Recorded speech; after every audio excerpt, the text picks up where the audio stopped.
it doesn't require a lot of thought or a lot of understanding to understand why alcohol is prohibited in Islam.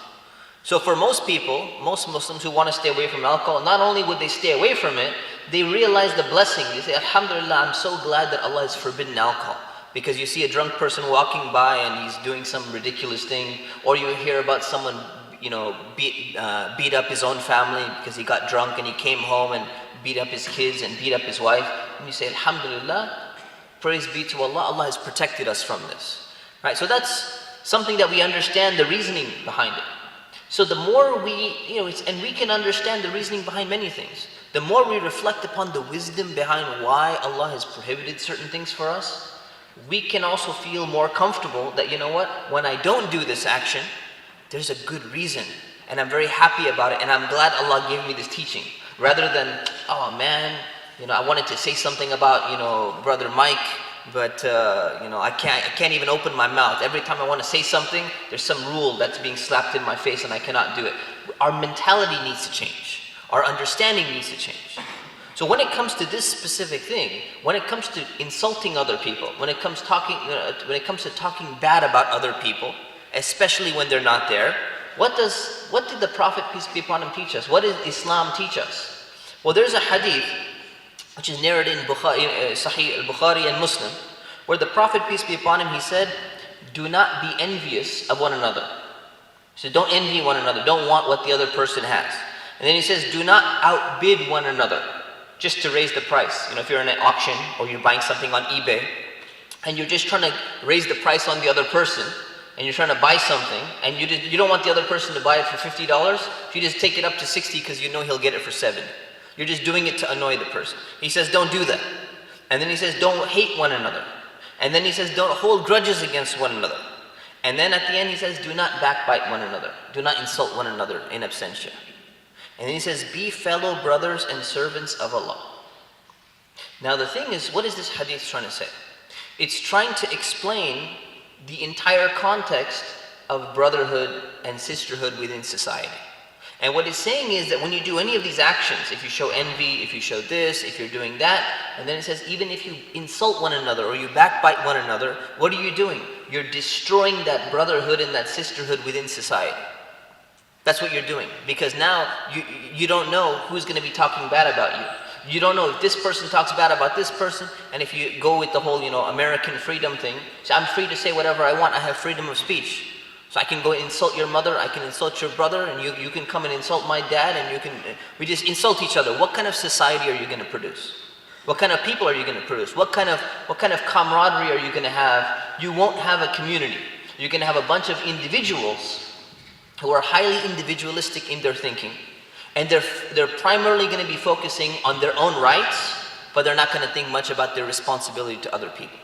So what this prohibition of gossiping against other people, insulting other people, backbiting other people, this prohibition actually results in a stronger, better society.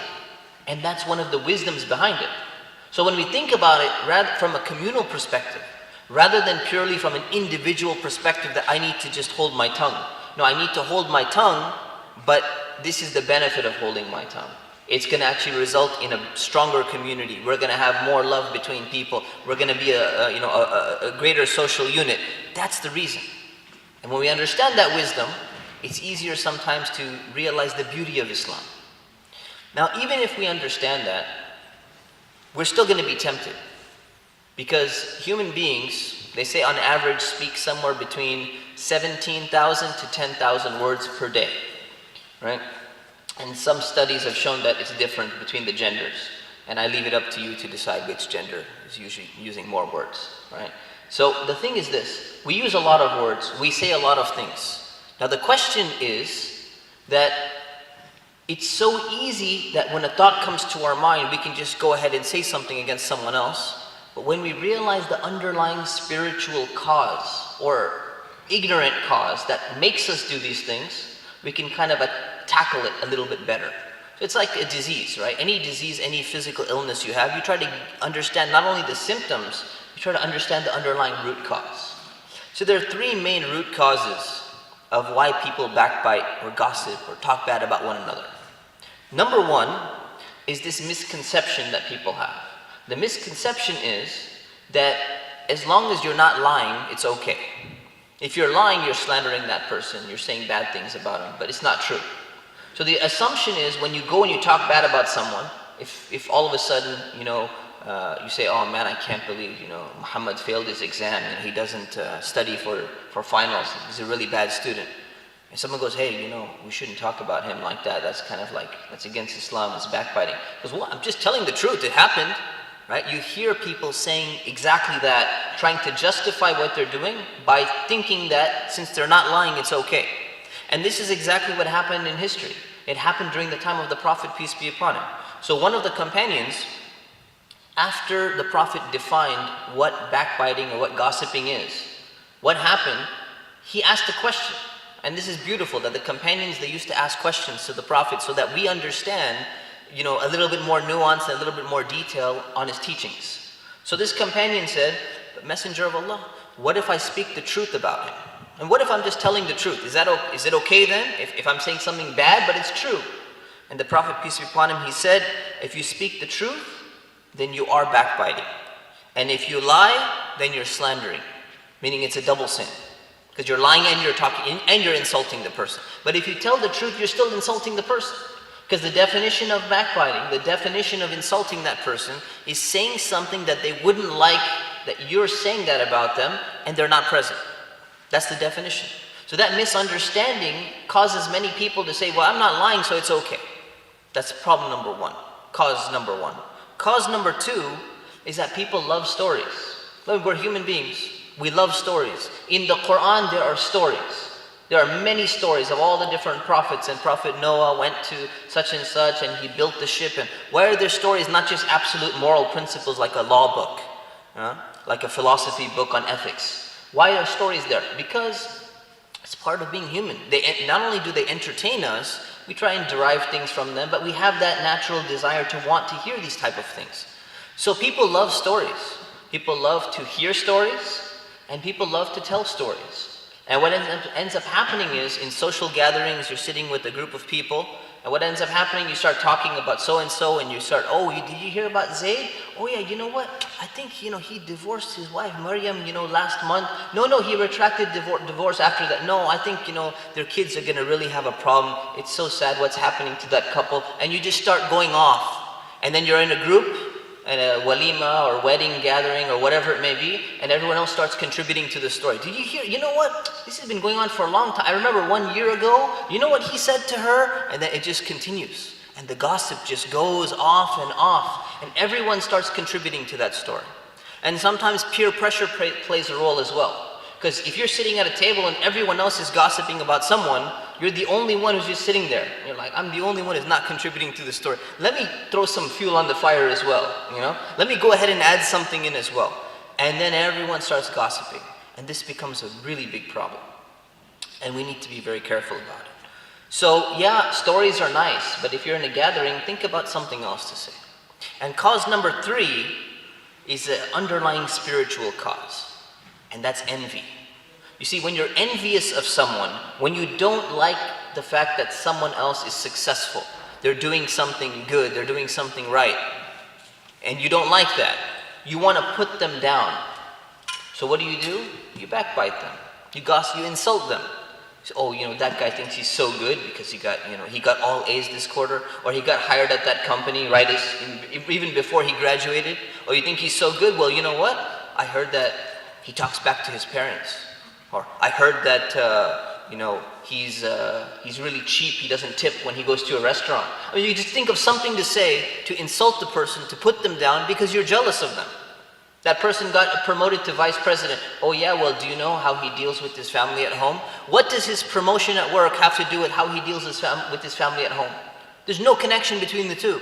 But in reality, sometimes people are envious. They're jealous of what this person has got, so they want to insult them, and they go and talk bad about them. And also, another hidden defect in the same category is that they want to put themselves up. So if someone goes and gives a beautiful presentation, or they get really good grades, and they say, you know what? He doesn't even study. He doesn't really understand the material. He just got lucky. What are you trying to say sometimes? Sometimes you're trying to put yourself up. You want to put someone else down to show that you're better than that person. Right? And that's really a spiritual disease we need to work on. Now, we've been talking about the dangers of backbiting, gossiping about people, insulting them when they're not present. But what's going to happen is, sometimes people will go, well, see, there's no time I can ever talk bad about anyone, no matter what the circumstance. And the reality is, there are exceptions to the rule. There are some exceptions. So let's take a look at some of the exceptions. The exceptions will fall into two categories. Imam Ghazali has 6 categories. I'm putting into 2 main categories. Category number 1 is when you're warning another person about something and it's needed for you to warn them. So for example, someone's getting married to your friend Ali, and Ali happens to be a drug dealer.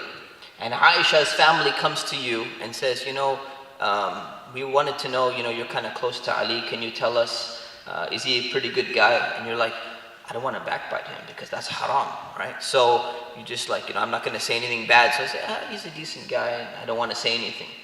The thing is, this is very likely to affect their marriage in the future if the guy's a drug dealer.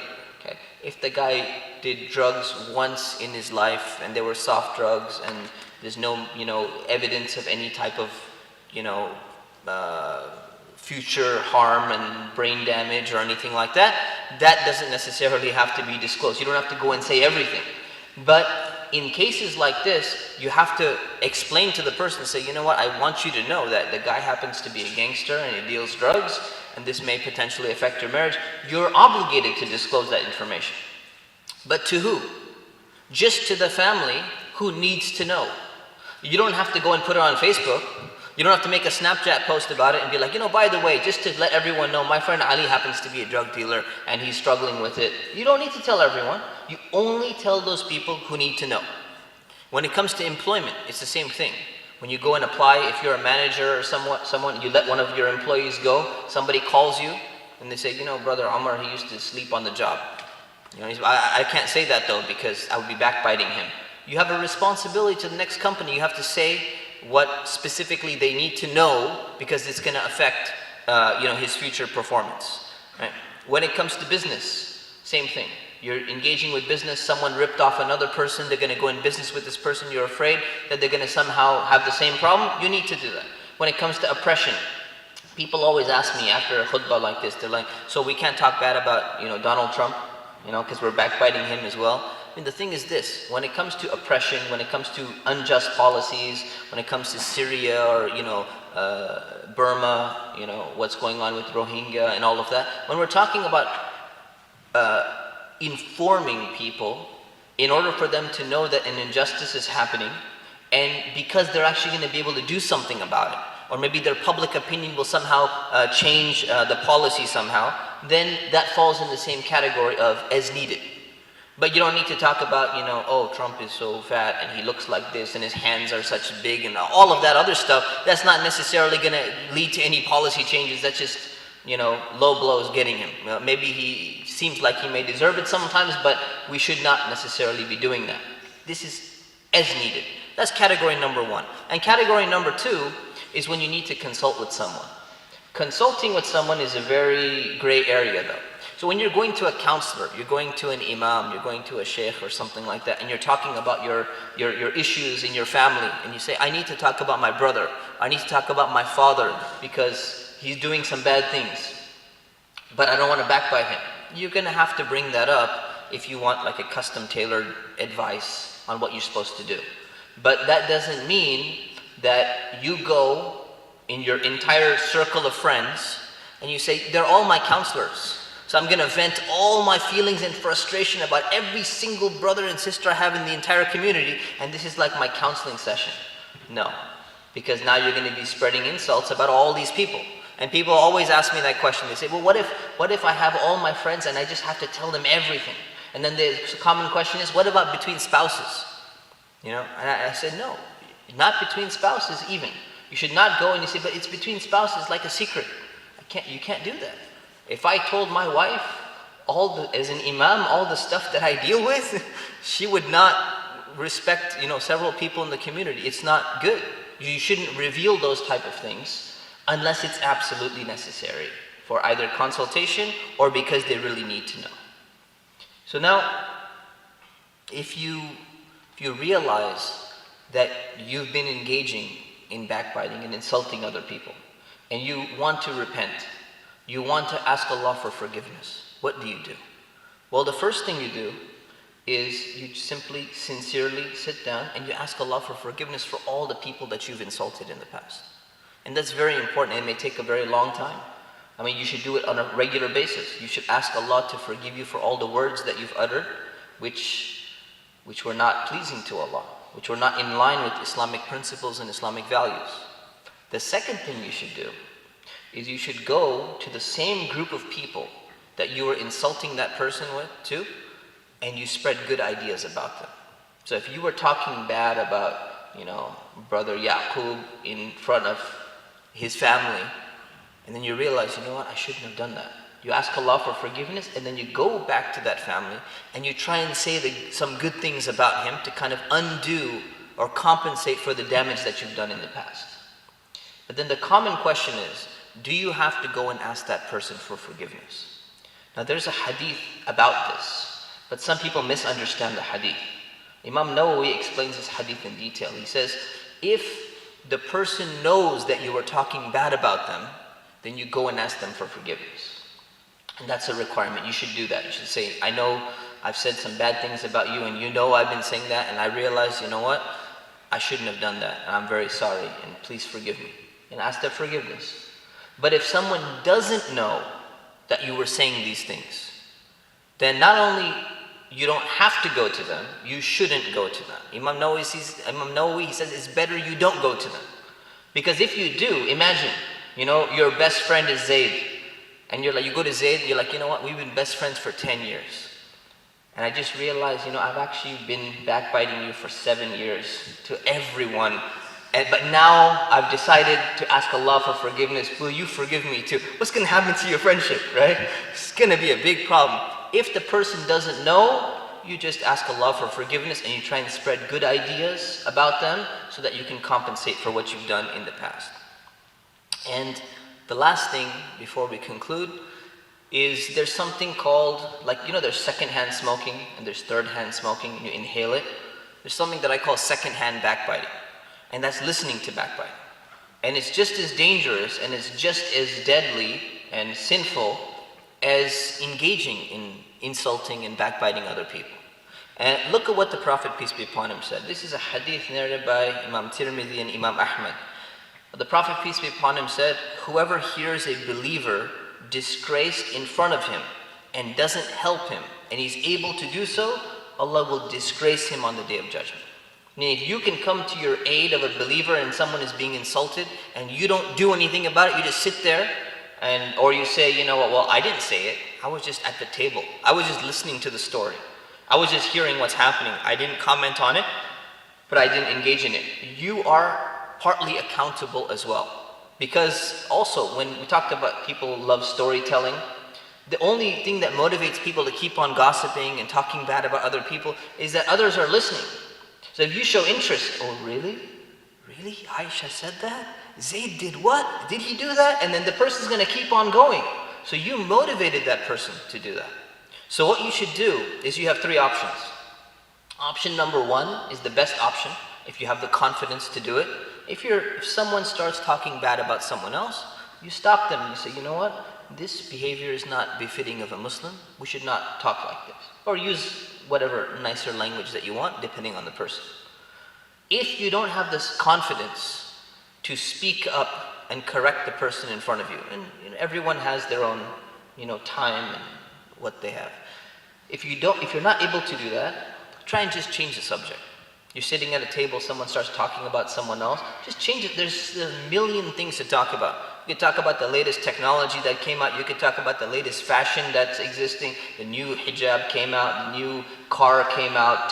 Tesla's making a new roadster. It's like the fastest production car. So many things you could potentially talk about. Just change the subject immediately so everyone starts going off on that subject. You could talk about Burma. You could talk about Syria. You could talk about whatever.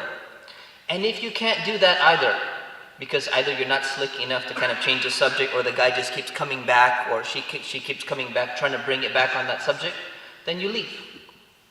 And it made me feel awkward. I get people ask me all the time, like we're at a wedding and we're at the table, and if you leave that table, you go to another table, they're also gossiping. You go to another table, they're also gossiping. Like, where do you go? I'm like, well, find one. There's got to be one table in the entire auditorium where they're not gossiping. And if there's not one, just go sit by yourself or with one of your friends or something like that. Or until you can build up the self-confidence where you start to change the conversation topic at tables. And that's why it's very important for people who are kind of like the head, they kind of dictate what the topic is going to be in a social gathering. It's very important for those people to specifically, understand the danger of insulting and backbiting other people, because they can actually help rectify the situation. We ask Allah subhanahu wa ta'ala to help us and guide us at all times. Ameen. Astaghfirullah li wa lakum wa li sa'iril muslimin fastaghfiruhu innahu huwal ghafurur rahim.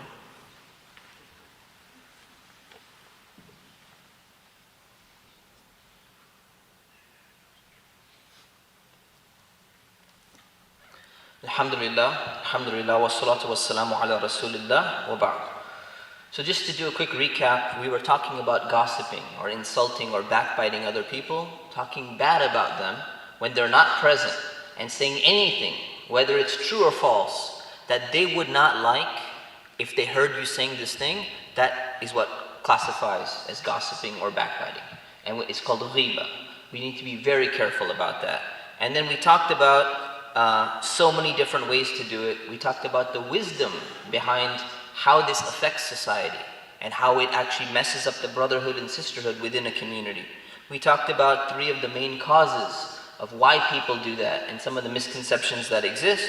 We talked about the exceptions to the rule, when you can do it, but always make sure that you don't just put yourself in the exceptions automatically. Exceptions are exceptions. Don't make them the rule. We talked about how to ask Allah subhanahu wa ta'ala for forgiveness, and we talked about secondhand backbiting being just as severe as talking or gossiping or insulting other people. So we ask Allah subhanahu wa ta'ala to purify our tongues. O Allah, help us and guide us at all times. O Allah, increase us in our faith. O Allah, increase us in our certainty. O Allah, help us to understand the wisdom behind the rulings and the teachings that you have given us. O Allah, show us the truth as truth and help us to follow it. Show us the false as false and keep us away from it. Ameen. Subhana rabbika rabbil izzati amma yasifun wa salamun ala al-mursaleen walhamdulillahi rabbil alameen wa aqimus salah.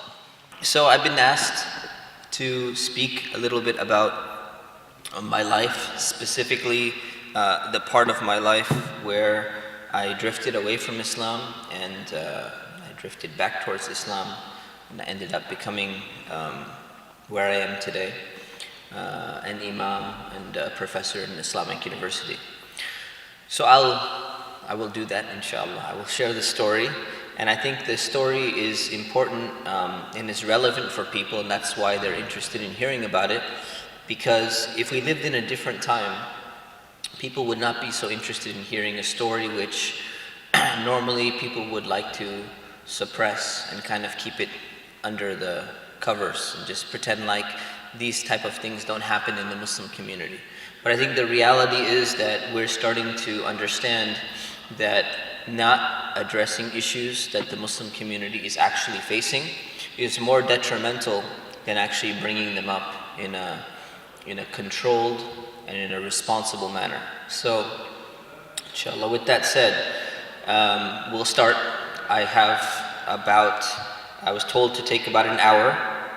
So if I see people kind of dozing off or something like that, I will shorten that, inshallah.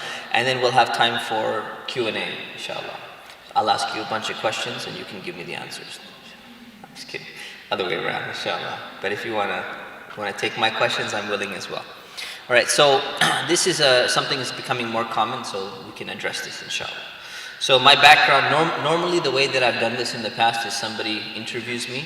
So it's a little awkward if you find me, fidgeting or something like that. A little awkward just kind of speaking 1 hour about myself. It's a little strange, but that's okay.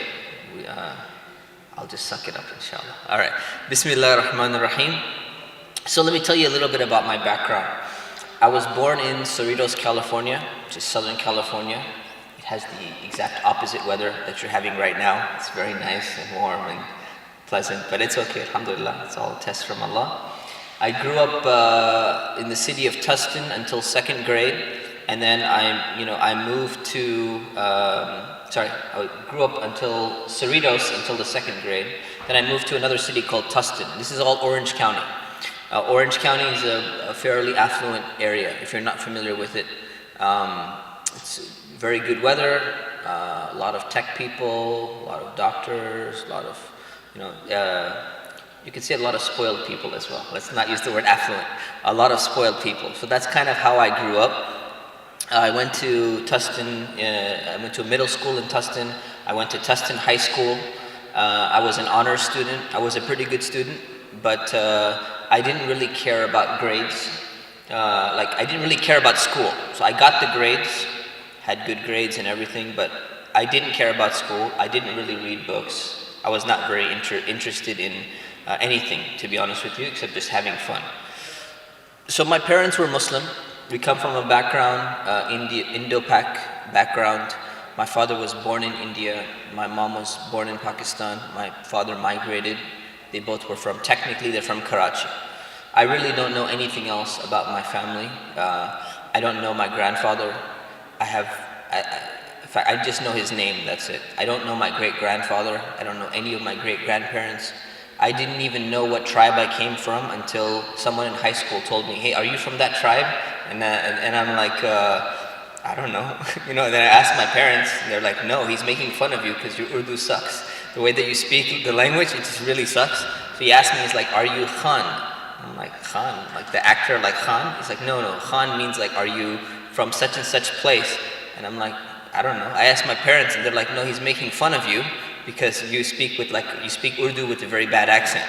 My Urdu is very, very weak. I didn't really know much. So, if you want to know where I'm from, I'm actually from a tribe that they're called it's called Memon. Memon is like a specific type of tribe within India. They're known to be business people. And there's two things known about them. They're always in business, so they end up either making a lot of money or losing a lot of money. And they always intermarry within themselves, and they don't like to go outside. That's what's the joke about Memons. They're very cliquish. They're very tribal. So I just learned that when I was in high school. I didn't know any of these things. The type of upbringing that I had was of a cultural Muslim. So what does a cultural Muslim mean? It means that we go for Friday prayers as a family. Family meaning me and my father and my brother. We would go for Friday prayers. In Ramadan, we would usually fast. Not always, but usually. We don't eat pork. We don't drink wine. But that's about it. So we don't pray anything else outside of throughout the week. We don't know this whole concept of 5 prayers. We only know that there's a Jummah prayer. No one else really prays unless, you're at a gathering, everyone else is praying, you just join them. We didn't know anything about, dress code in Islam. We didn't know we didn't even know what a hadith was technically. Right? We just know that there's the Quran. We believe in the Quran. That's it. So I really didn't know much. I couldn't tell you if someone said, do you know who Abu Bakr, Umar, Uthman, and Ali are? I couldn't tell you a single one of them. Don't know their names, don't know anything. Okay, this is all the way up to about junior year of high school. Despite the fact that I ended up going to Sunday school, like most of my friends. So I don't know if you have Sunday school program here. Do the masjids have it here, like a Sunday school? They do, Sunday school. So what happens is, the masjids, the mosques in that area, they usually start like a weekend program for like a few hours. And that's either a Saturday school or a Sunday school. Many immigrant minority populations, they do it. The Chinese have it, the Jews have it. So they kind of teach their traditions and their culture and their religion to the young people for a few hours per week. So I went to that Sunday school system actually from kindergarten through 8th grade. And the only thing that I can remember learning from kindergarten, we learned what are called the 5 pillars of Islam. That there's a declaration of faith, there's prayer, still we didn't pray though, there's prayer, there is zakah, there is fasting in Ramadan, and there's Hajj. And then in first grade, we learned the same thing. And then in second grade, we learned the same thing. And that's it. All I remember learning in these 9 years of Sunday school is just what the 5 pillars of Islam are verbally, but not understanding anything about them. Okay, and this was at a pretty large Sunday school in a very large mosque, which is still functioning. And I hope the Sunday school has improved since that time. making dua for them, inshallah. So yeah, I mean, I was not a bad kid. You know, I used to do some bad things. We used to take, and this is not a tutorial, by the way, but we used to take, like, you know, toilet paper and like paper towels from the bathroom. We'd wet them, we'd throw them on the ceiling so that they would stick. So like that was my Sunday school experience. We would go and play pogs. We would try and ditch class regularly because nobody was interested in what the, you know, quote unquote aunties had to teach inside the Sunday school, because there was no motivation for that. So it's kind of like a socializing thing, but I just didn't feel I felt out of place being in this area anyways. So didn't really pay much attention to that. So you can see that I really didn't have much understanding or much knowledge about Islam. But one thing that used to happen is that every single year my father was off from his work for 2 years in winter break. So we would always go somewhere. So we'd either go to Pakistan, or we'd go to Egypt, or we'd go to like some different country just because he felt like going there. We'd go to London, we'd go to Portugal. And in my junior year of high school, he decided to go and take us to Mecca. So we went for Umrah. And when I got to Mecca, this was something just completely different for me. It was an absolute different world. I've never seen anything like this in my life, where the adhan is called, you know, like in the entire city, and all the shops close, and everyone goes for prayer. And I was just shocked. You know, it was like really a big culture shock for me. And then I remember going into one of the Islamic bookstores there, because there's really, all you have is like clothing stores. It's like Islamic clothing. Then you have like fragrance stores, then you have bookstores. That's all there was really at the time. There's not, or you buy dates basically. So I went into one of the Islamic bookstores and I'm just looking around. I wonder what this is, and I saw a translation of the Quran, and I saw some Islamic books, and I saw a translation of Hadith, right? And then I didn't know what that was. It says Sahih Bukhari, and I'm like, I don't know what that is. So one of the guys that I met, he was part of our group. He explained to me, he started telling me, like, you know what, he was a guy who was a little bit more interested in Islam. He said, you know, this book, this is the next most authentic book after the Quran. And I'm like, really? I've never heard of it before. He's like, no, you've never heard of Sahih al-Bukhari? I'm like, no, I've never heard of it before. It's like, yeah, so if you read the Quran, and if you read this, like, this is where Islam is. Right, so this is what he's telling me. So then I started thinking about it. I said, you know what? I think that my parents didn't really understand Islam as a religion correctly. I think that they're using some things just against me, and they really don't have an understanding of what they're saying. How old are you? Junior year. Yeah, junior year of high school, right? So what is that, like 17, 15, right? So 15. So I go in there, and then he tells me this, and then I'm like, you know, I just had an idea. I said, you know what, let me get this. So my parents usually did buy something. If I asked them for it, they would buy it. So I said, you know, I want to buy this thing. This was not the condensed version of Bukhari, okay? This is the full 9 volumes. My parents said, you know, if you buy this, it's not going to fit in your suitcase, because we filled your suitcase with all sorts of other clothing and stuff already.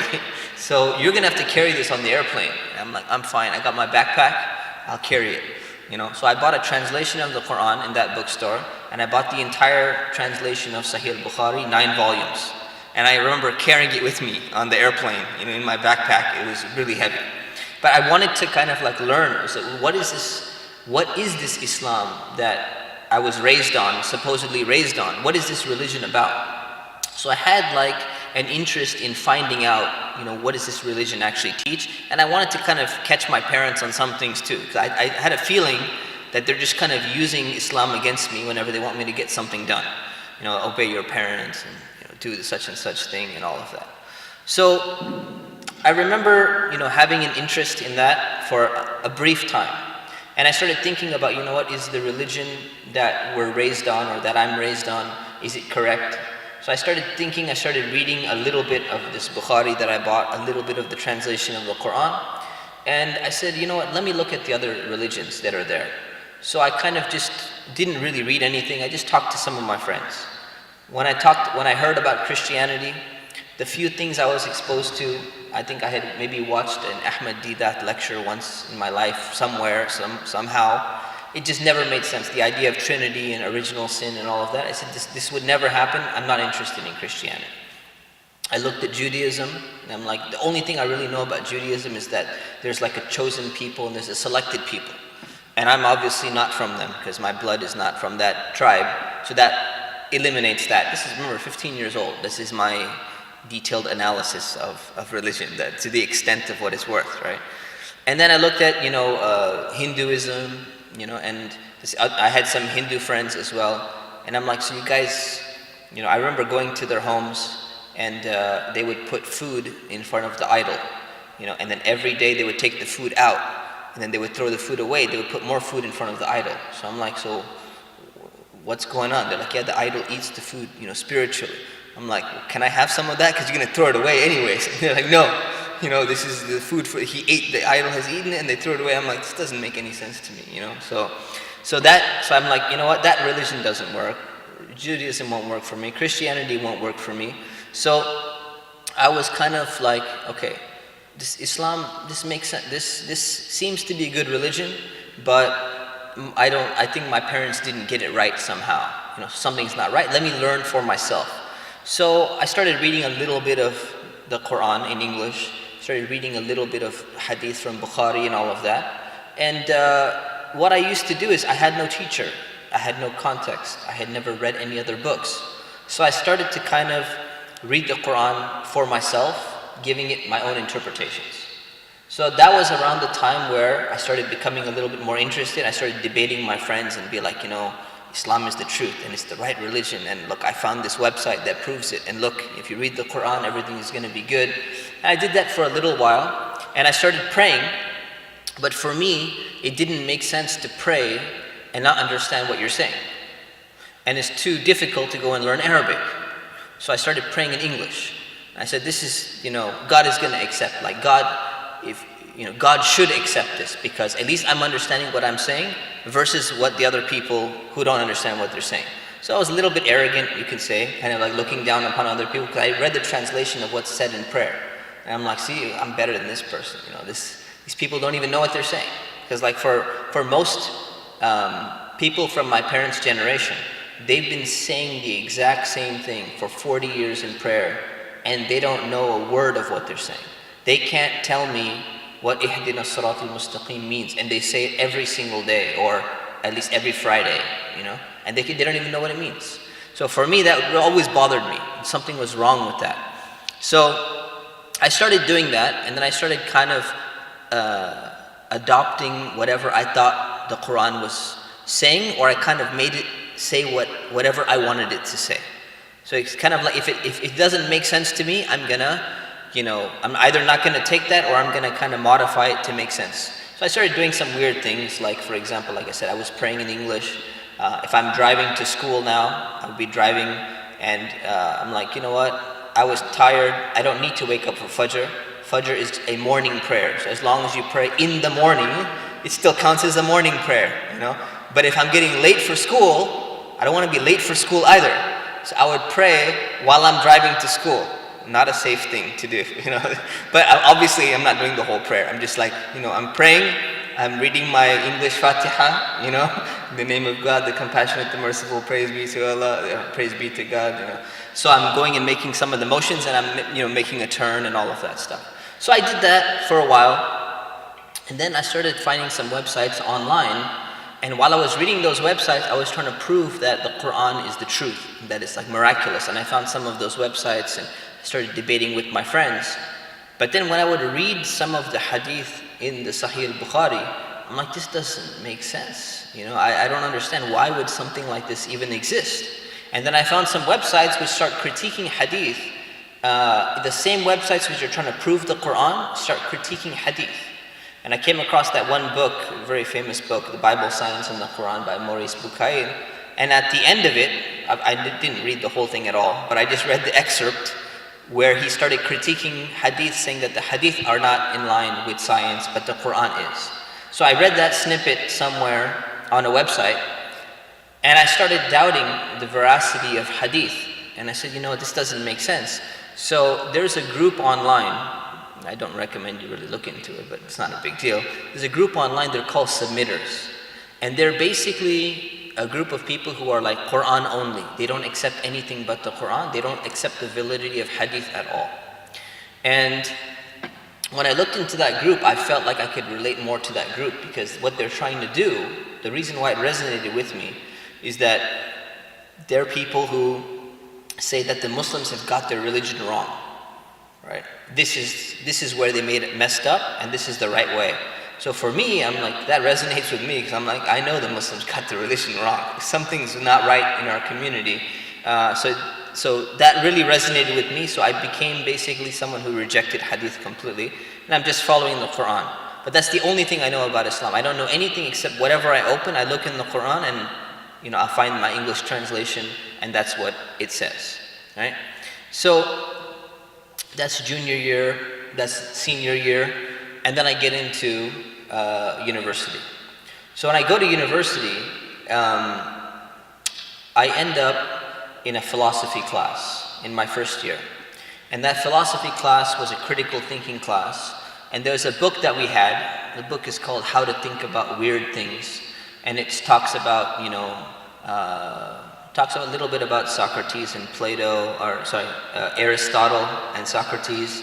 It talks a little bit about different things here and there.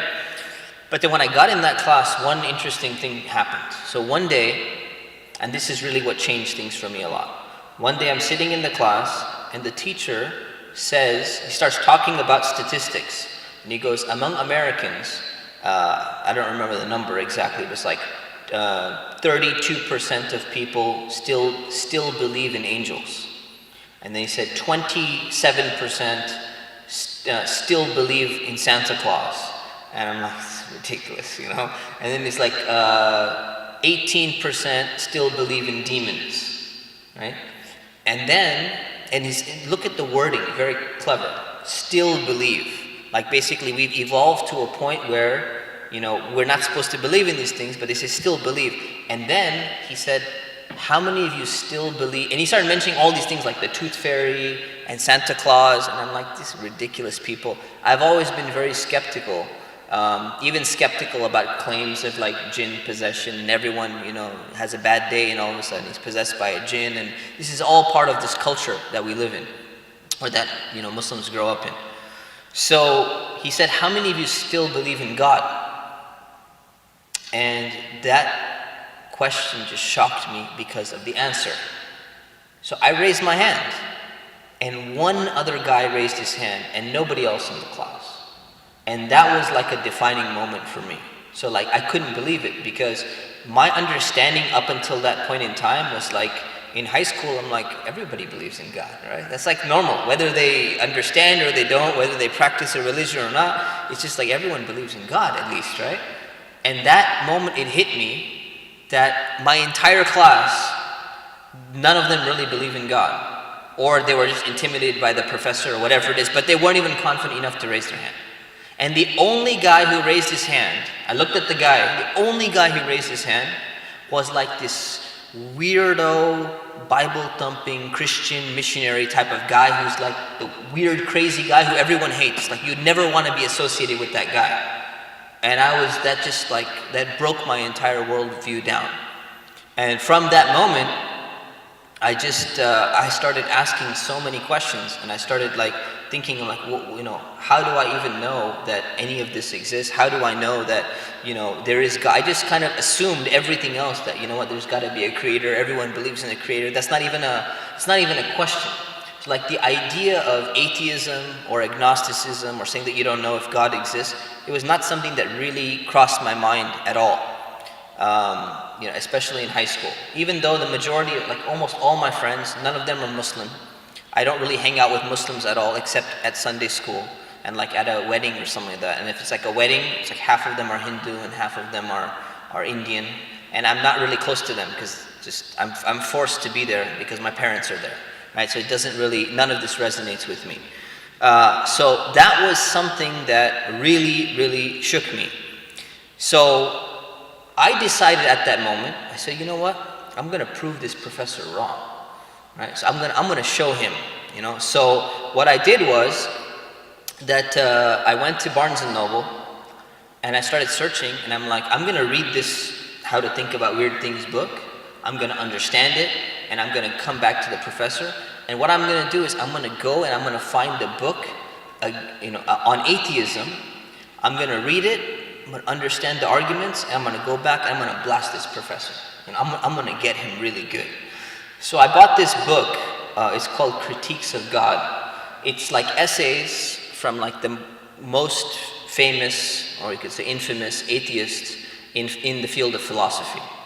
And it has like 20 different arguments about why you shouldn't believe in God. So I go through it with the understanding that I'm gonna prove my professor wrong. But that's the mistake that I made, right? So the mistake that I made, I think, is a mistake that many Muslims make. Many Muslims make the same mistake, is that they think that they're kind of weighing both sides and they know Islam really well, and now they can go and read the other side, and then they're going to compare, and they're like, I'm coming to my own conclusion, I've read both sides, and now I'm going to tell you why one is right and one is wrong. But the mistake here is, I didn't know anything about Islam, right? Reading a few pages randomly from the English translation of the Quran and a few pages from Bukhari, and nothing else besides that, does not give me any foundation for understanding what Islam is. So when I'm reading, I'm not comparing two worldviews. I'm just reading one, and that's the first thing that I learned. So I go and I start working my way through this book, and every single argument that I come up with, I'm like, that's a good argument. I don't know the answer to that. Like, why, how am I supposed to respond to that? And instead of refuting it, the book actually convinced me on every single argument, and I didn't have an answer to any of them. Because I didn't know anything. I didn't know anything about religion. I had not studied religion. I didn't know anything about Islam. I didn't really know anything about anything, really, at that time. So instead, I was indoctrinating myself with that book. And every single answer just came towards that. So you know what? Why should you believe in God? And I loved, see, it's also a style. So these atheist philosophers that were writing these articles, these philosophers specifically, they have a certain intellectual style about them. And I love the intellectual style. And they have a certain witty, sarcastic humor. And that's a humor that resonated with me as well. So they would make fun and poke fun of religion and people who follow it. And that humor resonated with me as well. So the arguments not only resonated with me, it's more the style, the intellectual style that resonated with me. Whereas when I go back to the mosque, or if I go into the Muslim community, the style is very anti-rational. It's like, you just believe, don't ask questions, no one really wants to think, you're not allowed to, reflect upon anything. So that book had a profound effect on me. And I eventually could not find any answers to this. So I said, what's the point of let alone being Muslim, what's the point of even believing in God? So I completely went away from Islam, I went away from belief in God, and I said, you know what, I identify myself as an atheist. So I became an atheist, and I didn't believe that God exists, I didn't believe any of these things. And again, all of that is coupled with me being in college, first year, in the dorm, for the first time I have my freedom, no parents, they can't watch what I'm doing, I can go and do whatever I want, right? So, and on top of that, I have no Muslim friends, right? In fact, just keep in mind, I did not hang around with anyone who's Muslim at all. This is even before I became atheist. Why? I've just never really been into culture. Culture is just really not my thing, because I just don't like the way that culture was kind of, I guess, forced down my throat or pushed on me whenever it's convenient, right? So I've not been a very cultural person. The majority of people that I always hung out with were non-Muslims in high school, middle school, and in college as well. So another thing that happened to me is when I was with my friends, Most of my friends were from the far east countries, like China, Taiwan, Vietnam. UCI, there's a nickname for it. It's kind of degrading, but I don't mean disrespect, but it's nicknamed University of Chinese Immigrants, which is because there's a lot of Asians there, right? A lot of Asians, if you've ever been to UCI, right? Faisal knows. It's also nicknamed University of Civics and Integras, because it's like a lot of people have those cars, they soup them up, and those are the type of people that race them over there, right? So there's nicknames for that school. So there's a lot of Asians there, those are my friends. And they come from a culture and a background where their parents pretty much have no religion. So they went through phases of communism in the 20th century.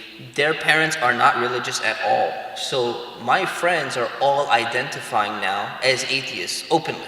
So when I asked them, like, what religion are you? In high school, I used to just assume everyone is just kind of either Christian or Jew or Hindu or Buddhist. There wasn't any other option. But now these guys come up and they're like, no, we're atheists. I'm like, atheists? Like, clear? Like, yeah, we don't believe in God. We're straight up atheists. So these are the people who I'm hanging out with. And I just decided, it makes sense. There's no good reason to believe. So I joined them and I left all of that. And I remember sometimes, people would come, some random people would come to me sometimes, and they would look at me and they're like, oh, this guy looks like he's Desi, so let's go invite him. So one guy would come up to me. I remember one of my now friends, but previously I didn't know who this was, walked up to me. He's like, hey, you want to join the Muslim Student Association? I'm like, what the heck? Why are you coming to me? No. I'm like, get out of my face, He walked away. One other guy came up to me, hey, you want to join the PSA, the Pakistani Student Association? I'm like, heck no, man. I've been to Karachi and I've seen what that place is like. Heck no, I don't want anything to do with that. And I just left. So I didn't hang out with any of these people at all. Wanted to have no connection whatsoever with them at all. So people ask me, is there like a specific moment where I chose to leave Islam and become an atheist? And the reality is, no, there's no specific moment that like all of a sudden I'm like, ding, that's the day I'm gonna make that decision. It's more of a process. The process of going away from Islam was a long process. The process of coming back to Islam was also a process. It's not like one step where you just kind of make a decision. So it took a long time. I used to have discussions with my friends at meals, at breakfast, at lunch, at dinner. We used to talk about different things, and all of a sudden the influence is coming. In addition to the influence of the movies that I'm watching, I'm into sci-fi and all of that. You have that culture coming through those type of movies.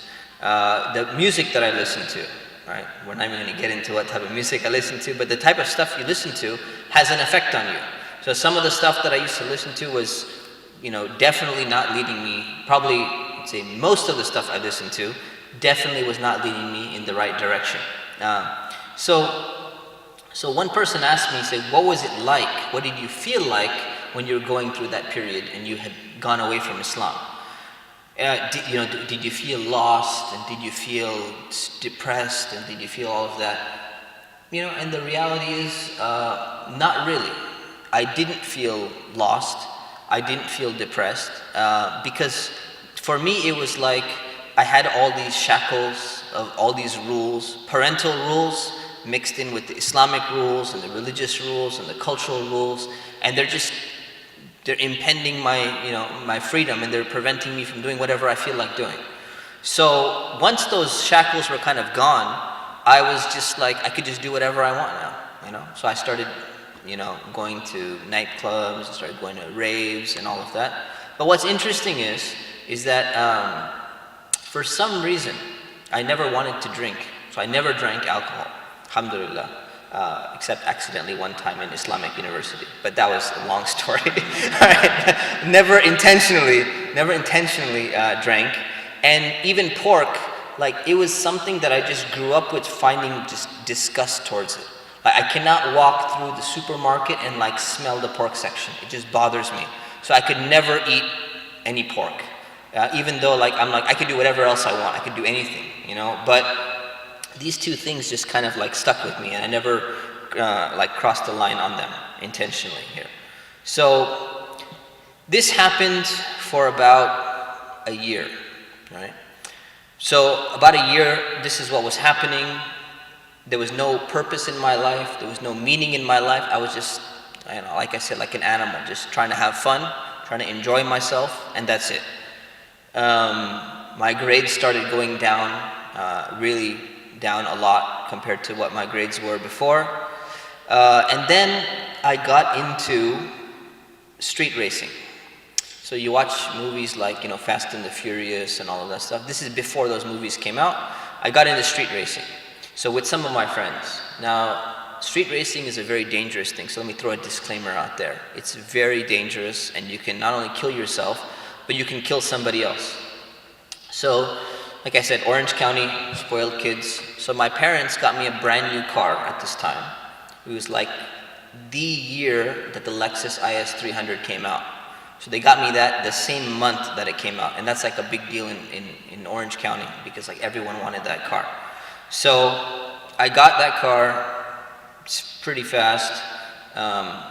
We start racing on the freeway. We start racing on the streets. And again, it's very dangerous. So if you're going, you miss someone, like if you miss a pedestrian by half a second, right? If you just were half a second off, you would have killed that person. They would be dead, right? So there was several times where I was just like maybe a second or half a second away from taking out, someone who just happened to be walking by the street because you wanted to win the race. So it's a dumb thing to do. I just want to clarify that. As cool as it looks in the movies, if you want to race, go to a racetrack, get all your adrenaline out there, and you'll be fine. So I got into racing, and then I'm hanging out with these other friends and doing some other stuff. And then at the same time, I was investing. It was a tech boom at that time. My dad had given me some money because he saw that I know a little bit about stock market and investing.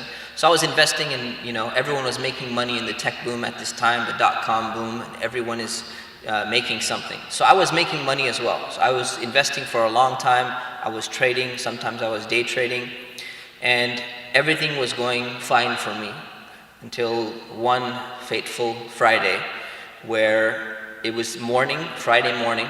I woke up, and I had actually bought Juniper Network stock, and the stock market crashed that day. So I wake up and I lost a lot of money. So I'm really, really pissed off, right? And then I get a phone call from my mom, like she pages me, from upstairs. We lived in a really large house. So she pages me and she says something she wanted me to do. I think she wanted me to like take out the trash or something like that. And I'm just visiting, home for the weekend, and I'm like, I'm so upset. I'm really mad, and I'm like, I don't want to take out this trash. I don't even take out the trash normally, and now you want me to take out the trash on top of this? This is not going to happen. So then I decided, I was just so upset that day. I said, that's it. I've had it now. I need to free myself from all of these shackles and all of these chains. I put a few clothes in my bag, got all my credit cards, got everything of value in my house, put it in my car, and I was ready to go and just run away from home. And I was just gonna drive down to San Diego or maybe to Mexico. I had not decided where to go, and I had enough money. I had my bank account, I had my debit card, and I'm like, I'm out of here and I'm never coming back. And that's it. I'm just gonna start a whole new life.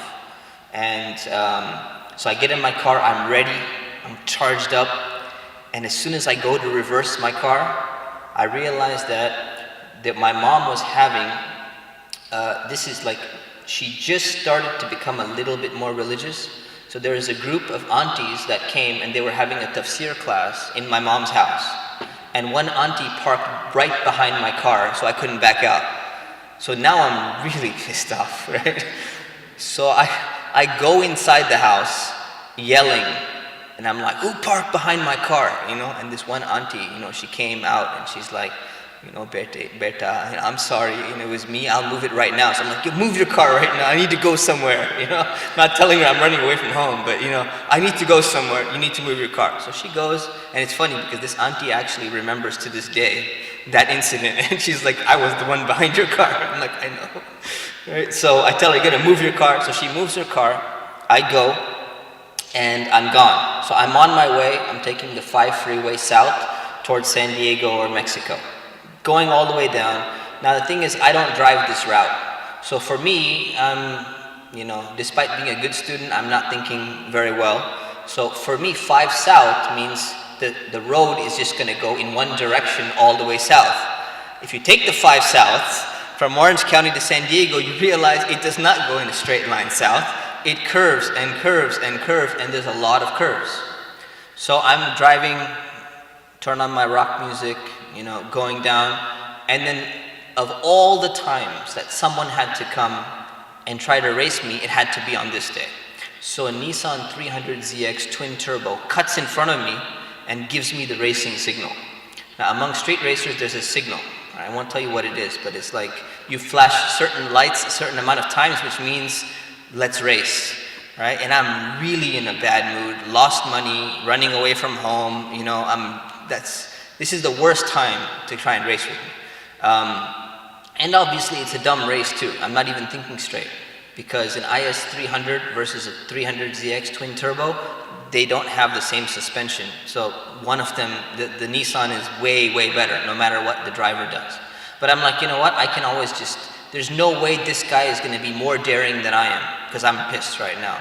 So I say, okay, let's do it. So we start racing, and we're going all the way down, and we're going really, really fast.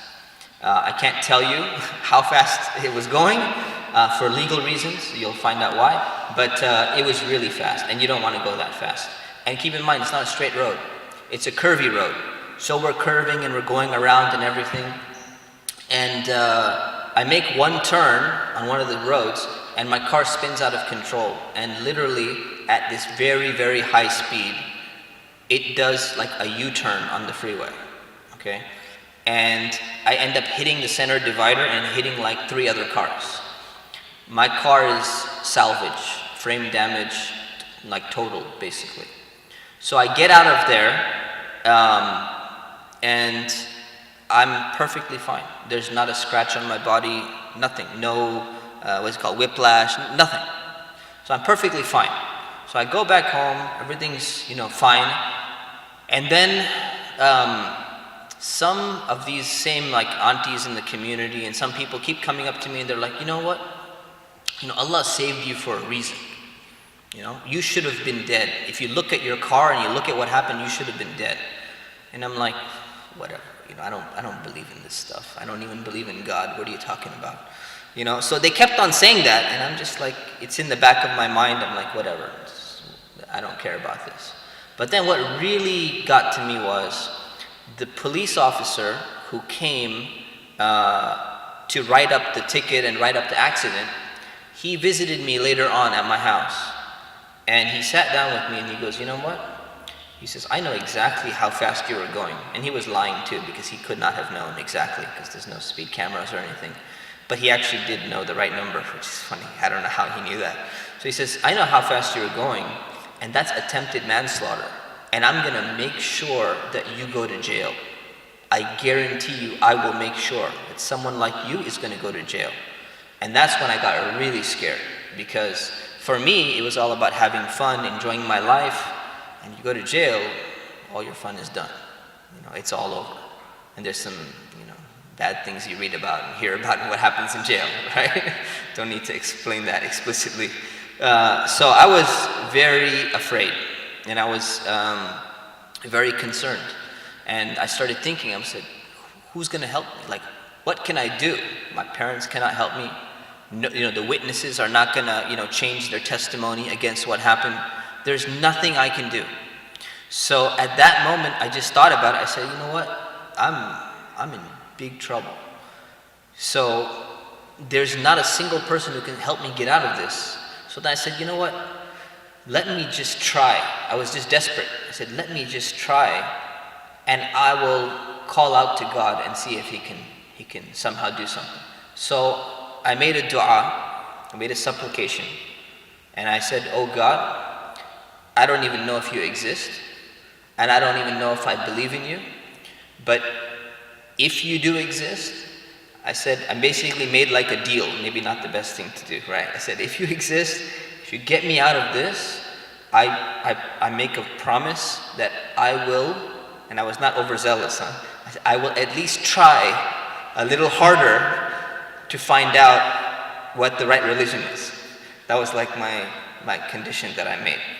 So I did that, and I kept on doing that. That was like my prayer. It was like a if-then conditional statement of a prayer. So I was doing that, and then after a few days, or I don't know how long it was, the policeman just never showed up. Nothing ever happened. I just got like maybe 1 or 2 points on my record or something like that, and that's it. And I was completely off the hook, never heard about anything after that. So then, that's where it kind of, I had a decision to make. So the decision, I started thinking and looking back, I'm like, you know what? Maybe I was just being emotional in that state of mind, and that's what people do when they're emotional. They just call on something and they do irrational things, and that was very tempting for me to do. And I was thinking about that, and I know I have done that in the past. In the past, I had also, made promises. We all make promises to God and say we're going to do such and such thing, and then we're like, oh yeah, but this is why we're not going to do it anymore. And you rationalize it to yourself, justify it to yourself. For some reason, this time I said, you know what? I'm not going to just let this slide. I'm actually going to fulfill my promise. I guess maybe there was part sincerity and part like I'm doing this for myself. Like I'm doing this because if I cannot keep my word on something so weighty, then what kind of person am I? I have to, fulfill something. So I decided, I said, you know what? I will try my best, and I will stop like partying, I'll stop going to raves, I'll not waste my time in all of this stuff, and I'm going to utilize my time to try and figure out, what the truth is. I'll search for the truth wherever that is and whatever that is. So that's when I started thinking about questions. I started having more self-reflection. I started, now I started like looking into different religions, but actually reading some books on them. So I went to the library, started researching, and I kept going, and I kept trying to think, and I'm like, okay, how am I going to figure this out for myself? It was always by myself though. That was kind of part of the problem. And then I remember the verses that I had read in the Quran about, there's signs in the world. So I'm like, okay, I will search for the signs that I'm supposed to see. So I would try everything. I would try meditation. I would try listening to like Sufi, like I guess you call it Sufi music. It's supposed to like put you in a trance or something like that. I tried different things. And then I used to go to the beach. So I live next to the beach. So I go to the beach and I would like stare out at the ocean.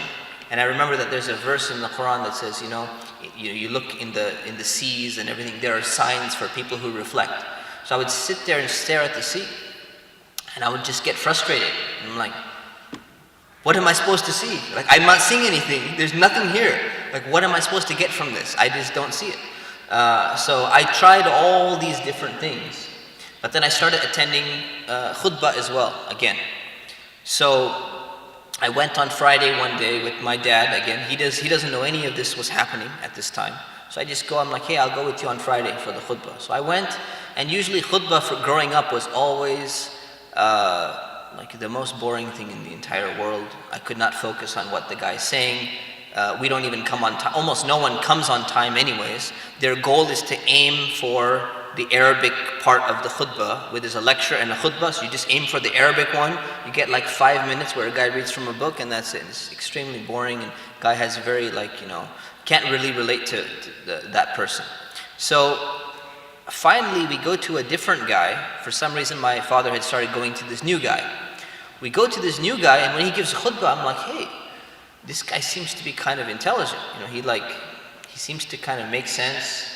He doesn't have so much of an accent. He had like a South African accent. It's like authentic South African. I'm like, hey, this guy seems like he's pretty clever. And for me, Islam was always something that seemed anti-rational because of what I saw in the Muslim community. So for me, this was like this totally new. This guy's educated. This guy seems like he's smart. And I'm just like, huh. So what I started doing is I started hanging around with the guy afterwards, and I would just kind of like listen in. And while people were asking him questions, I would just kind of listen in. And I started asking some questions as well. So I would ask very dumb questions to start with, because I didn't want to get to deep questions, because I don't know if I trust this guy. So I'd ask questions like, so why do you have a beard? And like, why do you wear like such and such? Is that like part of Islam, or is it supposed to be this way? And I ask all these weird questions. And then one day, I'm sitting with him right after the khutbah, and someone came and asked him a question about philosophy. And all of a sudden, like my attention got sparked thinking back from my critical thinking class. And he mentioned in his answer something along the lines of, he goes, oh, Imam Ghazali refuted the philosophers. And I'm like, oh, refuted? Argument? Intelligent? That sounds good. I don't know who this guy is. I don't know what century he lives in. I don't know if this is like a guy like nearby, I can visit him or something. He goes, no, Imam Ghazali lived about 1,000 years ago, and he wrote books responding to the arguments of such and such philosophers. And I had not gone into philosophy very in detail, in depth, so I didn't really understand what he's talking about in detail. So, for me, this is like, I'm really interested in this. So I'm like, tell me more. And he's like, this is not for you. You shouldn't read it. So for me, my mentality, being a little bit rebellious growing up, I'm like, you're telling me I shouldn't read it? He's like, yeah, it's not for you, and you probably won't understand it. So I'm like, oh, I'm definitely going to read it now. I'm going to show you exactly what, that I can understand this too. So I go home, go to Amazon.com, and I buy every single Imam Ghazali book that I can find. Everything that they had at the time, I'm just like, I'm going to get all of them, because I don't even remember the name of the book he mentioned. I wasn't really focusing. So I bought all of those, and then there was like, Amazon has those suggested reads. So it's like, if you bought this, then you should buy this too. So there was another book called Reconstruction of Religious Thought in Islam by Allama Iqbal. So I bought that too. I'm like, that looks interesting. So I bought that, and then I started opening up all of them. Now keep in mind, I technically, until this time, I had never read an actual book in my life. I'm not exaggerating. I've never read an actual book until my second year of college in my life. What does that mean? I used to read comic books, okay? Comic books don't count. I've read a lot of comic books. And I've read like maybe some selections of computer programming books I was really interested in, like Java when I was in high school. But other than that, all those novels you're supposed to read in English class, Catcher in the Rye, and I don't know what else is there, Huckleberry Finn, Uncle Tom's Cabin, I didn't read a single one of those. I just got through. I didn't even read the whole Cliff Notes even. I just read, I skimmed through the Cliff Notes, and I knew exactly how to answer so that my teacher would make it think that it's a good argument, and then I'd get like A's basically. And that just shows you the problem with our school system, obviously. But you can get by, and you didn't read a single thing. So this is the first time I'm actually gonna read an actual non-fiction book, or even a fiction book. I wouldn't even read like Jurassic Park or something like that. So I start opening it, I start reading it, and it's a difficult philosophy book. And there's different books that I bought. I bought everything that he had. So there was a personal biography of Imam Ghazali, there was Ihya Ulumuddin, Revival of the Religious Sciences, Allama Iqbal's Reconstruction of Religious Thought, there was a book called Faisal al-Tafriqa by Ghazali, there was a book on the attributes of Allah. There's a bunch of different books. So I bought all of them. And I start going through them, and I'm just like, whoa, this is really difficult to understand. This is all new. But when I'm reading the first chapter of Ihya Ulumuddin, one of the books by Ghazali, the first chapter is the book of knowledge. And it talks about the importance of seeking knowledge and the importance of learning. And for me, this is like, wow, this is the first book I'm ever reading. And it's talking about how valuable learning is. And I'm really, connecting to it. I'm like, oh, this is really interesting. So that was kind of motivating for me. And I would honestly, it was so difficult for me that I would just go and read this to kind of go back the next Friday and kind of show off to the guy that, hey, I'm reading, what you told me not to read, and it's making sense and everything. He's like, yeah, really? I said, yeah, keep it up. And then he started giving me more books. And he said, why don't you read this one? Why don't you read this one? So sometimes I would go and I would skim through it and pretend like I read it. And then eventually I'm like, maybe I should just actually read this entire book that he's giving me. So the books that he's giving me so far, he's giving me books by a scholar he was interested in by the name of Abul Hasan Ali al-Nadwi. Right? And his books also appeal to me because he has a very intellectual style. So I'm reading Ghazali, I'm reading Abul Hasan Ali Nadwi, and then he gave me a tafsir. And one of the tafsirs was a tafsir by Abdul Majid Daryabadi. So when I'm going through these books and I'm kind of reading parts of them and trying to understand a little bit, I read the biography of Imam Ghazali, and I find out that he had doubts about Islam, and he had doubts about his religion. And you can say, it's debatable or not whether he did, but he kind of went away from Islam completely. And then he reformulated his thought, and then he came back to Islam. And I'm like, wow, this guy resonates with me, like this makes sense. There's someone who's questioning, someone who's thinking, and then he's kind of going through this, and this works for me. And then Maulana Daryabadi, his tafsir, I didn't know it at the time, but his tafsir resonated with me for some reason, the way he writes. What I found out a little bit later on was, he actually became an atheist. So he was in the Department of Philosophy, he left Islam, he became an atheist, and then he actually came back to Islam and he became an imam or shaykh, right? So there was a reason why his writing was resonating with me, and I found that out later. So I'm going through and I'm reading all of these things, and I'm going to this guy and I'm a little bit more impressed, and I'm kind of opening my mind now to all of these thoughts. So while I'm going through it, I'm reading, and not only am I reading this, I start going and reading, rereading some of the atheist books that I used to read in the past, trying to understand what is their argument and how I can compare and contrast. So I came basically to a decision. I said the decision is there's either going to be one of two options for me in life. Looking at all the other religions, it's either going to be Islam or atheism. These are the only two that make sense to me. And I'm going to have to pick one of these two. But I'm going to have to keep researching more and more, and I'm going to stick with one of these two. So I kept on reading and everything like that. And then this guy, who I used to go and listen to his khutbah, he tried to convince me. I said, I want to go somewhere, and I want to focus my time and my effort on doing this. And where should I go? So he told me, you should go to India, and you should go to this school called Nadwa. It's called Nadwa al-Ulama. Because that's where the scholar Abul Hasan al-Nadwi went. So I'm like, okay, I need to go to this Nadwa place. So this is the best place for me. But my parents said no. They said, you're not allowed to go. So I said, okay, I have no choice. I said, then you know what? I'm going to drop out of school. I need to go and I need to, find something. So what I ended up doing was, I took a leave of absence from UCI for a year. I dropped out of school, technically. And they said, instead of going all the way to India, we're going to put you in a local madrasa over here if that's what you want.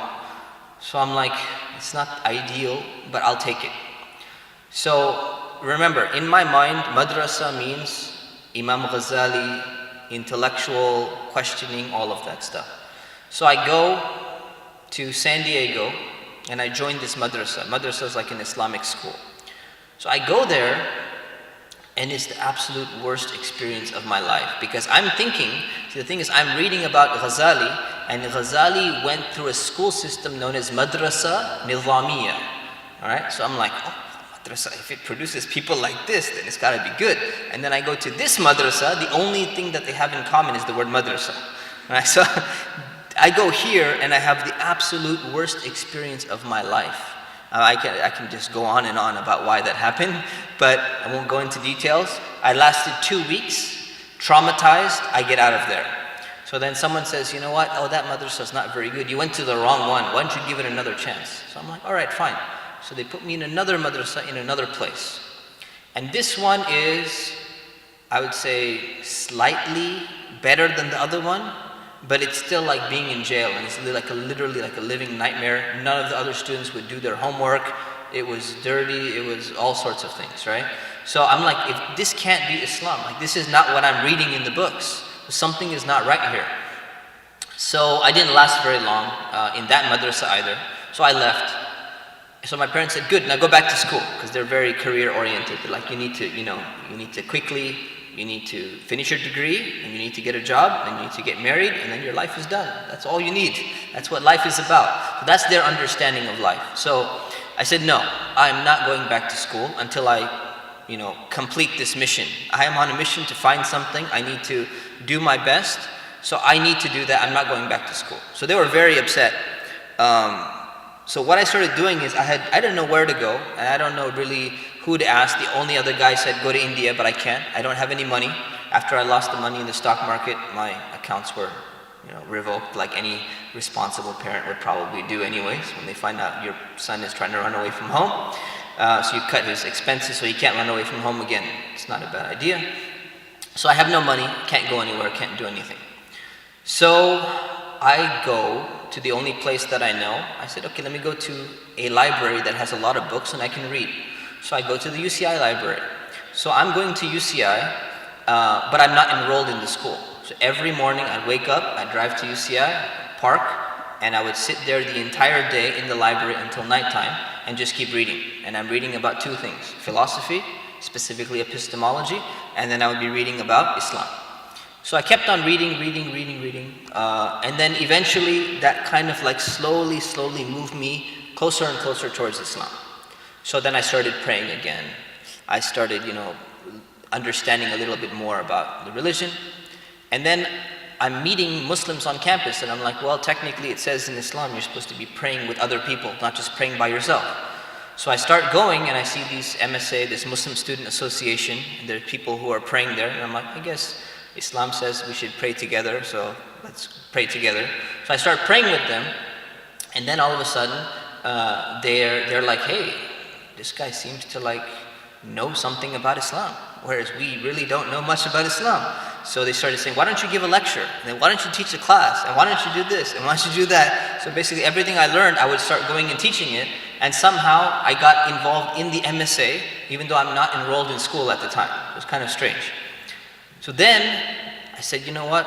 I'm still not fulfilled. I still have more to learn. I still have more to think about. So I made a deal with my parents. And the deal was, I go back to school. As soon as I finish my degree, they'll let me go to India, fulfill my dream, and I get to learn about Islam from the school I want to be at. So they said, okay, deal. So alhamdulillah, I rejoined school. I started taking a really full load. I finished in 2 more years. So I finished school in 3 years. Normally it takes 4 years. So I was like really motivated, and my whole perception of like life and knowledge and understanding and why I'm studying in class and what's the benefit of this and all that, it totally was changed. So my entire experience after this was different, and I would be arguing with my professors and like, you're wrong on this historical point, you got your century wrong, and I would just be, like being like a really top student, but like going beyond just the curriculum and the syllabus. So that went really well, and I was involved in MSA kind of unofficially and officially here and there. And then I graduated, alhamdulillah. And then I didn't even go to my graduation. And I'm like, I'm not even going. What is there to graduate? What is there to celebrate? So I'm going. I know what I wanted. Just booked the ticket. I'm out of here. Parents changed their mind. And they said, we decided that this is not best for you. You're not going anywhere. You need to find a job. And I was really upset, So I'm like, we had a deal. The deal was I finished my degree, I get to go. And they said, no, it's too dangerous, and we don't want you to do it, and this is all post 9/11, and they're like, oh, the situation is not good, and you shouldn't go, etc., etc. So I'm like, fine. So I go and find a job. I get a job working as a programmer / IT for a while. And then every single day, I'm just like, what am I doing here? I'm supposed to be studying. I'm supposed to be doing such and such thing. So I used to go, and after work, I would go and attend other Islamic classes, like in the community, in the locality, whatever I could. But even when I was in those classes, they were a little bit better, but I'm like, no, this is not enough for me, and I need something more high level. I need something more in depth. And then, so I worked for a little while, and then as soon as I had just enough money to buy my ticket, and return ticket, and pay for the dorm, which is really nothing in the madrasa in India, I told my parents, I said, that's it. I'm gone. I'm out of here. So I said, I'm quitting. I quit my job. I was about to fly, and then they're like, oh, okay, if you really want to go that bad, we'll go ahead and support you. You have our blessing. Like when I'm already ready to go anyways, which is better than nothing, So alhamdulillah. So I go. I've already gotten past my back to Islam part, but I go to India, and then my journey starts from there. So we'll leave the story there, and we'll leave time for questions, inshallah. There we go, perfectly. 1 hour, second. Any questions? So reconciling evolution in Islam, at that point in time, I have a different stance than I do now, but at that point in time, I was viewing it as something that it's not entirely proven. It's just a theory. There's politics within science, and I had come across some of these books like Harun Yahya and things like that, which I'm not a big fan of anymore. But at that time, I reconciled it through those books, seeing like, there's been so many fallacies or so many like experiments which have been overturned over time that were still being taught in school. And there's actually a really good book called Icons of Evolution, where it's basically talking about how the stuff that we learn in school is like a lot of stuff that's been debunked from the past, and yet it's still being taught because the curriculum doesn't get updated. So at that time it resonated with me. Now my views are a little bit different. My views are a little bit more different in the sense that there are clear-cut aspects of evolution, and then there are non-clear-cut aspects of evolution. There are clear-cut aspects of the Quran and Islam, and then there are non-clear-cut that are kind of like open to interpretation. The two parts from each of these worldviews that are clear-cut, they're easily reconcilable. It's the parts that are not clear-cut from both sides that have some issue reconciling. So that's not a problem for me, because there are clear interpretations which do make sense, which could have some level of reconciliation in terms of ambiguity on both sides. That's my short answer. All right. So yeah, honestly, I'm not sure. I mean, I think the only thing that might have resonated with me is if we had something in common, right? So the thing is, I was into, technology, computer science, sci-fi, comic books, the things that are like somehow interesting to me. If they were able to relate to me on that level, then maybe I would have been. Of course, this is all my fault, right? I mean, I take the responsibility, but I think maybe if Muslims with different interests and different maybe socializing techniques, if they were able to somehow connect with people on a more non-religious level, then they could insert some of that into, some of that good positive influence. But you actually have to have some type of interaction or relationship with that person outside of just the religious questions. Maybe that would be a way. Yeah, so one last thing is, so since that time, I've started an Islamic university. It's called California Islamic University. We have classes online as well. Alhamdulillah, Faisal here is one of our good students, mashallah. Usually good student, yeah? Yeah. Yeah, if you have any questions about like details and like how he actually lives in New York and does the classes, you can always ask him. He's here, inshallah. So I have some brochures. If you want, you can just grab one of the brochures. I recommend you check it out, because I mean, in retrospect, I think that if I had some Islamic knowledge while I was in college, like right when I walked into that philosophy class, if I had a background with like a little bit deeper level Islamic knowledge, I think I would have been able to process that. If I had my Sunday school curriculum, or even if I went to Islamic school, I don't think the depth at which they teach would have helped me prepare for those things. So even if you're teaching the same subject, whether it's the life of the Prophet, peace be upon him, or whether it's Islamic law, when you teach it at like a very elementary level, it doesn't equip you to learn, to deal with issues that come at a college level. So that's why even if you think you're like, oh, I already know this stuff, I learned this in 5th grade.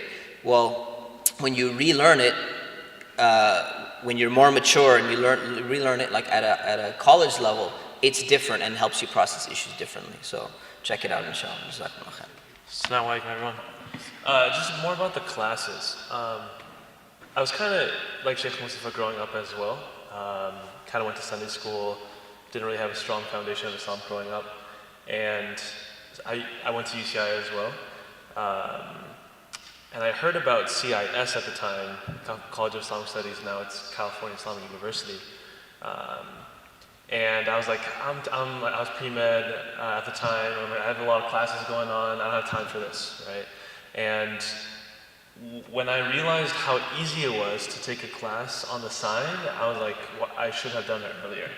And you can take it at home. You can take it in the comfort of your home. It's not an intense load.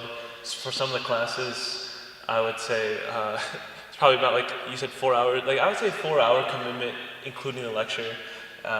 Don't tell Shaykh Mustafa this, but you can also speed his lecture too if you want to. But like I'm just saying that it's very doable. And let's say you don't want to take it during your undergrad or something, that's totally fine. But keep it in the back of your head even after you graduate.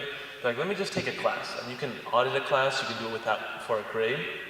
And it's really simple. And if you want to know more details about it, let me know. But it's not as big of a huge commitment as you think. I think that first step, I took Stories of the Prophets. It was my first class I took, and I was up in Berkeley at the time, and it was great. I was like, and as I took more classes, I was like, wow, this is giving me the foundation that I really wanted in Sunday school that they couldn't give me growing up. And I was like, wow, I know a couple of things now about Islam. So I don't want to belabor the point, but if you're just considering it or even thinking about it, talk to me, and or you can ask either Shaykh Mustafa or myself for more questions.